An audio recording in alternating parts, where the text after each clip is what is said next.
नमस्कार दोस्तों, आप सभी का स्वागत है एक्सटर्नल हेल्प के यूट्यूब चैनल पर। दोस्तों, डिक्टेशन की गति रहेगी 80 शब्द प्रति मिनट। आगामी जितने भी हाई कोर्ट के एग्ज़ाम हैं, चाहे छत्तीसगढ़ का हो गया, एमपी हो गया, और जो भी हाई कोर्ट का एग्ज़ाम होने जा रहा है, उन सभी के लिए डिक्टेशन काफ़ी महत्वपूर्ण रहेगी। डिक्टेशन प्योर लीगल डिक्टेशन है। तो स्टार्ट करते हैं। उससे पहले आपको बता दूँ, इसकी जो PDF है वो आपको टेलीग्राम ग्रुप में मिलेगी। टेलीग्राम ग्रुप की लिंक डिस्क्रिप्शन में दी हुई है, तो वहाँ जाइए और ग्रुप को ज्वाइन कीजिए और PDF को डाउनलोड कीजिए। तो स्टार्ट करते हैं। 3, 2, 1 स्टार्ट।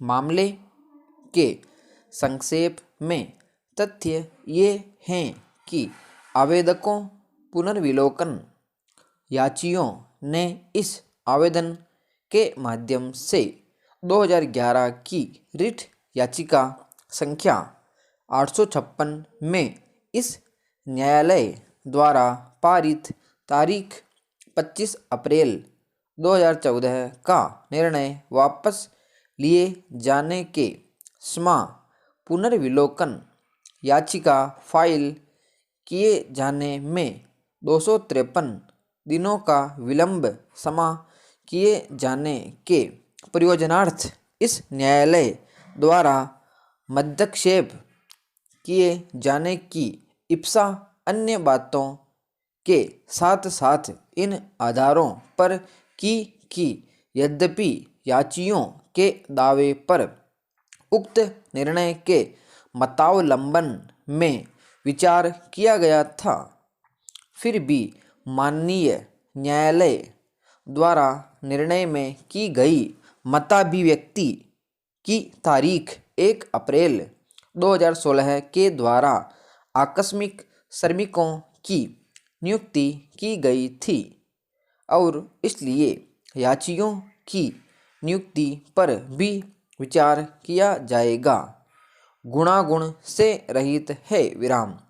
तारीख 2 मई 2015 का ऐसा कोई भी आदेश अभिलेख पर उपलब्ध नहीं है जिसके आधार पर 120 श्रमिकों को नियुक्ति किया गया, जैसी कि मताभिव्यक्ति माननीय उच्च न्यायालय द्वारा की गई है, और इस प्रकार याचियों के साथ समान व्यवहार किए जाने का प्रश्न उत्पन्न नहीं होता विराम। आवेदकों ने आगे अभिकथित किया है कि अभिलेख पर तारीख 5 अप्रैल 2015 की एक समसूचना उपलब्ध है, किंतु यह समसूचना वास्तव में सूचना का अधिकार के अंतर्गत प्रस्तुत किए गए आवेदन का उत्तर है, जिसके द्वारा आकस्मिक श्रमिकों को नियुक्त किए जाने के बारे में सूचना की इप्सा की गई है विराम।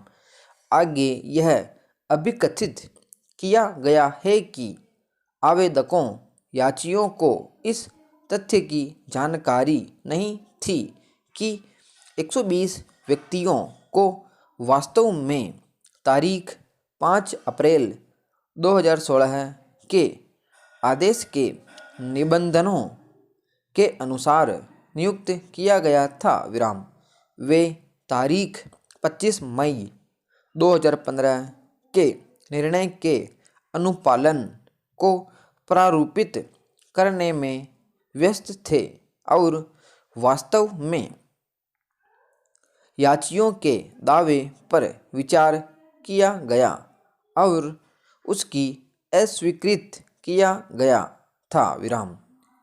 इसी बीच में रिट याचियों ने एक अवमानना याचिका फाइल की, जिसमें माननीय न्यायालय ने एक अधिकारी के विरुद्ध नियम विरचित किए और 2014 के सितंबर माह में उत्तर फाइल किए जाने की इसी प्रक्रिया के दौरान इस तथ्य की जानकारी हुई कि तारीख 1 मई 2014 का आदेश वास्तव में 121 व्यक्तियों को नियुक्त प्रदान करने वाला आदेश नहीं था, बल्कि यह मात्र सूचना का अधिकार अधिनियम के अंतर्गत फाइल किए गए आवेदन का उत्तर था। विराम।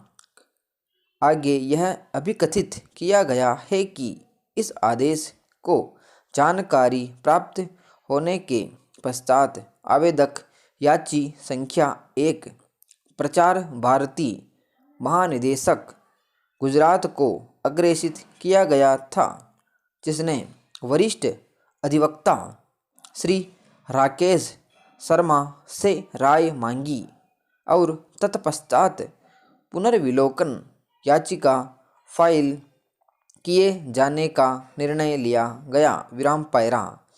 विवादों के गुणागुण पर विचार करते हुए यह कहा जाना आवश्यक है कि स्त्रीकृत विधि यह है कि यह मात्र एक त्रुटि है जो अभिलेख को दृष्टिगत करते हुए ही स्पष्ट हो जाती है, जिस पर इस पुनर्विलोकन याचिका में विचार किया जा सकता है और उसका निपटारा किया जा सकता है। विराम।